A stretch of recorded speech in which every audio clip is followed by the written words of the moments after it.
اعوذ باللہ من الشیطان الرجیم بسم اللہ الرحمن الرحیم۔ السلام علیکم دوستو، کیسے ہیں آپ؟ امید کرتا ہوں آپ خیریت سے ہوں گے۔ دوستو، میں ہوں آپ کا دوست اور ہوسٹ حکیم جعفر ذوالفقار، اور آپ دوستوں کو اپنے یوٹیوب چینل پر ویلکم کرتا ہوں۔ دوستو، ہمارا آج کا موضوع ہے بہار زندگی میں بہار کیسے آئے۔ تو دوستو، آج میں آپ کو ایک ایسا نسخہ بتاؤں گا جس سے آپ کی زندگی میں انشاءاللہ بہار آ جائے گی۔ اور دوستو، آج کے ٹاپک کی طرف آنے سے پہلے میری تمام دوستوں سے گزارش ہے، جو دوست میرے چینل پہ نئے آئے ہیں وہ میرے چینل کو سبسکرائب کر لیں اور بیل آئیکن کو بھی کلک کر لیں تاکہ میری ہر نئی آنے والی ویڈیو کا نوٹیفیکیشن آپ لوگوں کو ملتا رہے، کیونکہ میں ایسی ہی مفید اور نالجیبل ویڈیوز آپ لوگوں کے لیے لاتا رہتا ہوں۔ اور دوستو، اب آتے ہیں آج کے موضوع کی طرف۔ دوستو، ہر آدمی چاہے وہ جوان ہو یا بوڑھا ہو، اس کی یہ تمنا ہوتی ہے کہ اس کی زندگی میں بہار رہے۔ اور دوستو، ہم نے اپنی زندگی میں بہار خود ختم کیا ہے۔ آپ یہ دیکھیں کہ کسی زمانے میں بوڑھے مرد اور بوڑھی عورتیں یہ کہا کرتے تھے کہ ہمیں پیشاب بہت زیادہ آ رہا ہے، یا پیشاب جلن کے ساتھ آ رہا ہے، یا پیشاب کے اندر رکاوٹ پیدا ہو گئی ہے۔ لیکن اب یہ چھوٹے چھوٹے بچے بھی یہ شکایت کرتے ہیں کہ ان کو پیشاب زیادہ آ رہا ہے، یا پیشاب میں رکاوٹ پیدا ہو گیا ہے، یا پیشاب جلن کے ساتھ آ رہا ہے، پیشاب رک کے آ رہا ہے، کیونکہ وہ بازاری چیزوں کا زیادہ استعمال کرتے ہیں، جن میں پیزا، برگر، شاورما، تکے، کباب، مرچ، مسالے، یہ چیزیں کھا کر وہ اپنی مثانے کی طاقت کو برباد کر لیتے ہیں۔ معدے کے مسائل شروع ہو جاتے ہیں، بد ہضمی شروع ہو جاتی ہے، معدہ صحیح کام نہیں کرتا، کبھی پیشاب بہت زیادہ آنے لگ جاتا ہے یا کبھی پیشاب بہت کم آنے لگ جاتا ہے، پیشاب جلن کے ساتھ آتا ہے، رکاوٹ کے ساتھ آتا ہے، رک کے آتا ہے۔ اور دوستو، آج جو میں آپ کو نسخہ بتاؤں گا اس کے فوائد آپ سن لیں۔ اس نسخہ کے استعمال سے پیشاب کا زیادہ آنا بالکل، یا کبھی بالکل نہ آنا یا کم آنا، جلن کے ساتھ آنا، پیشاب کا رک کر آنا، رکاوٹ کے ساتھ آنا۔ اس کے علاوہ ایسی یعنی کہ بازاری چیزوں کے استعمال سے، پیزا، برگر، شاورما، تکہ کباب، ان چیزوں کے استعمال سے مرد ہو یا عورت، ان کا معدہ جو ہوتا ہے وہ پتلا ہو جاتا ہے، جس کے نتیجے میں مردوں کو جریان یعنی پیشاب سے پہلے یا بعد میں قطرے آنا شروع ہو جاتے ہیں، منی کے قطرے آنا شروع ہو جاتے ہیں، یا سیکس کے خیال آتے ہی منی کے قطرے آنا شروع ہو جاتے ہیں، اور عورتوں کو لیکوریا کا مرض شروع ہو جاتا ہے۔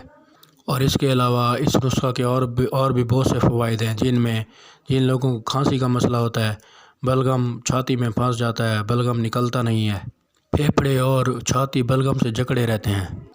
اور ایسے دوست جن کو معدے کے مسائل ہوتے ہیں، معدے کی خرابی کی وجہ سے منہ سے بدبو آتی ہے، بد ہضمی کا مسئلہ ہو جاتا ہے، کھانا ٹھیک طرح سے ہضم نہیں ہوتا۔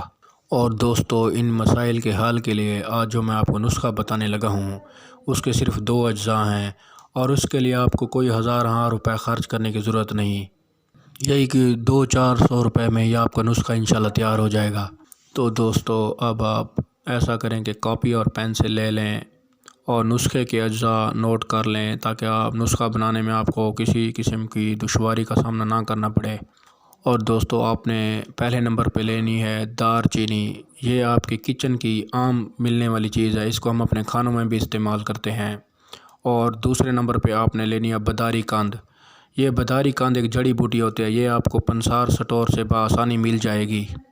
اور اب دوستو، میں آپ دوستوں کو اس نسخہ کے استعمال کا طریقہ بتا دیتا ہوں، بلکہ پہلے میں آپ کو تیاری کا طریقہ بتا دیتا ہوں۔ آپ نے دار چینی اور بداری کاند کو گرائنڈر میں پیس لینا ہے، برابر مقدار میں لے کے پیس لینا ہے، اور ان کو مکس کر لینا ہے۔ اور دوستو، جن دوستوں کو پیشاب کے مسائل ہیں، پیشاب جلن کے ساتھ آتا ہے، رکاوٹ کے ساتھ آتا ہے، یا کبھی بہت زیادہ آنے لگ جاتا ہے، یا کبھی کم آنے لگ جاتا ہے، یا رک کے آتا ہے، اور جن کو پیشاب سے پہلے یا بعد میں منی کے قطرے آنے کا مسئلہ ہے یعنی جریان کا مرض ہے، یا جن عورتوں کو لیکوریا کا مسئلہ ہو جاتا ہے، وہ اس نسخہ کا ایک چمچ صبح شام کھانے والا، چائے والا ایک چمچ لے لیں، کھانے والا نہ لیں، چائے والا ایک چمچ صبح شام کھانے کے بعد، دودھ کے ساتھ بھی لے سکتے ہیں، لسی کے ساتھ بھی لے سکتے ہیں، پانی کے ساتھ بھی لے سکتے ہیں۔ اور جن دوستوں کو کھانسی کا مسئلہ ہوتا ہے، یا جن کو بلغم کا مسئلہ ہے، پھیپھڑوں اور چھاتی میں بلغم پھنسا ہوا ہے، بلغم نہیں نکلتا، جکڑی رہتی ہے چھاتی، وہ صرف دار چینی کا استعمال کریں گے، وہ بداری کاند ساتھ شامل نہیں کریں گے۔ وہ دار چینی کا سفوف کر لیں اور اس کا قہوہ بنا کر استعمال کریں۔ وہ یوں کریں کہ 1 سے 1.5 کپ پانی کا لے لیں، اس میں آدھا چمچ چائے والے سے تھوڑا سا کم اس میں ڈال کے اس کو پکا لیں، پکانے کے بعد چھان کے پی لیں، جب 1 کپ رہ جائے تو چھان کے پی لیں۔ اس سے ان کو کھانسی بھی انشاءاللہ بالکل جڑ سے ٹھیک ہو جائے گی اور بلغم بھی نکل جائے گا۔ اور دوستو آخر میں میری آپ دوستوں سے گزارش ہے کہ اگر آپ کو میری ویڈیو پسند آئی ہے تو اس کو لائک کر دیں اور شیئر ضرور کر دیا کریں تاکہ دوسروں کو لوگوں کا بھلا ہو جائے، کیونکہ کسی کا بھلا کرنا بھی تو ایک صدقہ جاریہ ہے۔ اور آخر میں میری دعا ہے کہ اللہ آپ کو اور آپ کی فیملی کو ہر قسم کی بیماریوں سے دور رکھے اور آپ کا گھرانہ ہمیشہ ہی ہنستا مسکراتا رہے۔ اور دوستو آپ مجھے اجازت دیجیے، اللہ حافظ۔